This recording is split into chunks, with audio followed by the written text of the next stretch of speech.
If you're a gardener, you know the goal. It's that black gold, that perfect, rich compost. But let's be honest, the process?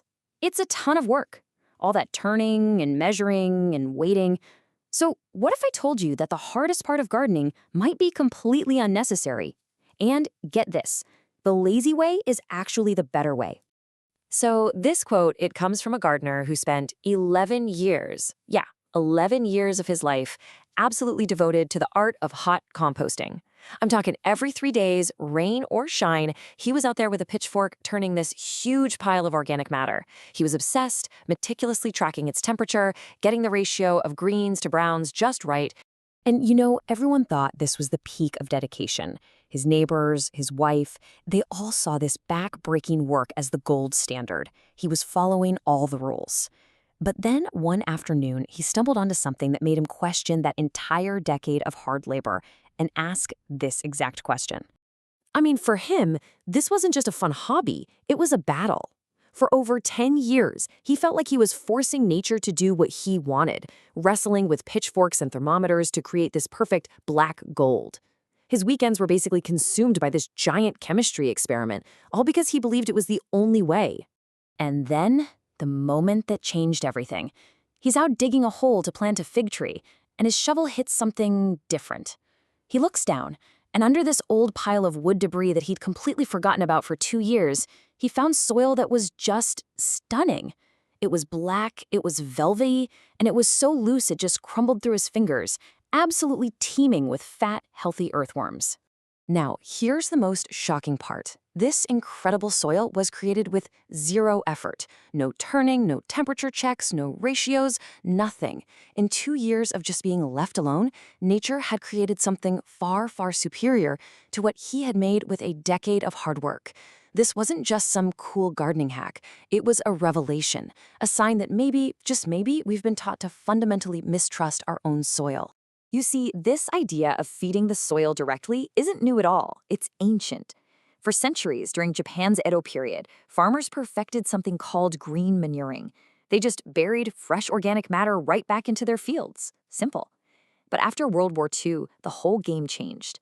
Munitions factories, which had been making explosives from ammonium nitrate, suddenly needed a new product. So they took their key chemical ingredient and repackaged it as synthetic nitrogen fertilizer for farms.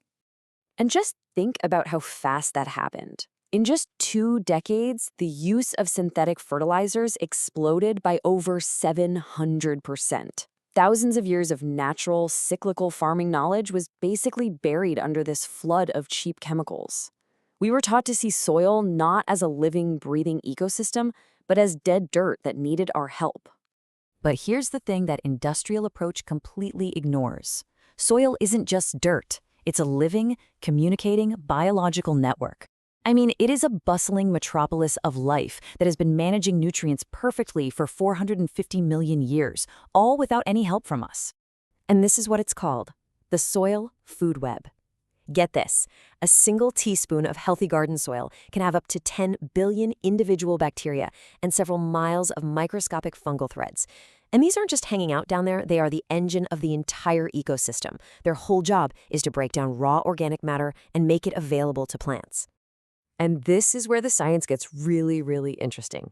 When you build a traditional compost pile, you're actually taking resources away from that ecosystem. A 2013 study confirmed it.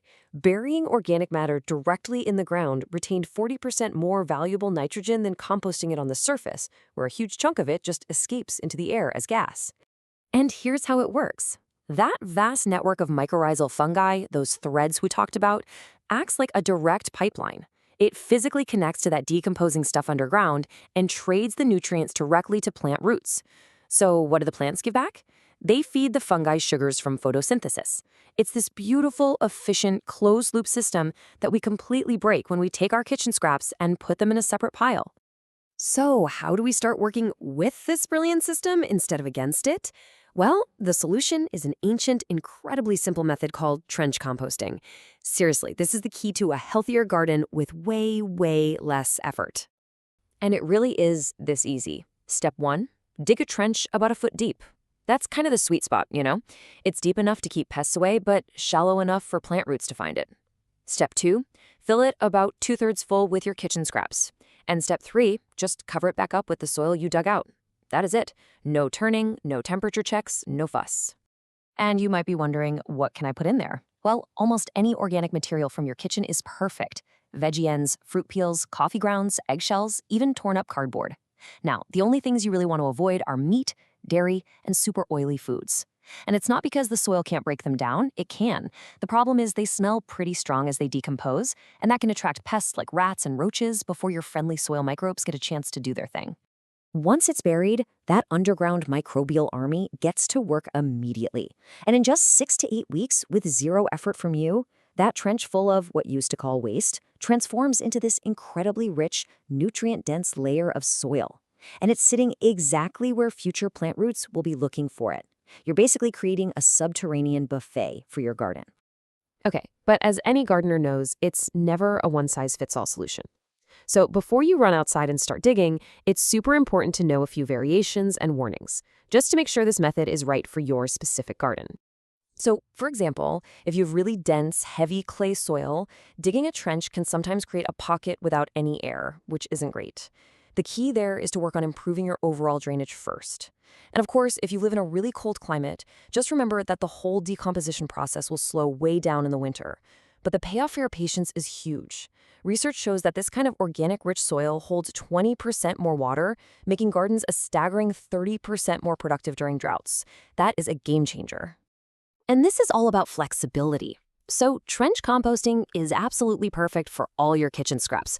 But what about garden waste, like pruned branches or old plants? Well, for that, there's an even lazier method, chop and drop. You literally just chop up the material and leave it on the soil surface as mulch. So think of it this way. Trenching is for deep feeding the roots, and chop and drop is for feeding the surface. Use them together, and you've got a complete, effortless system. Ultimately, this whole thing is about a fundamental shift in how we think. It's about seeing our soil not as a problem we have to solve, but as a powerful ally. It's about trusting a system that's been working for 450 million years. So forget the expensive bins and the complicated rules. The real revolution in your garden begins about 12 inches underground. And it all starts by simply giving back. So I'll leave you with this. What's the first piece of organic treasure you're going to return to the earth?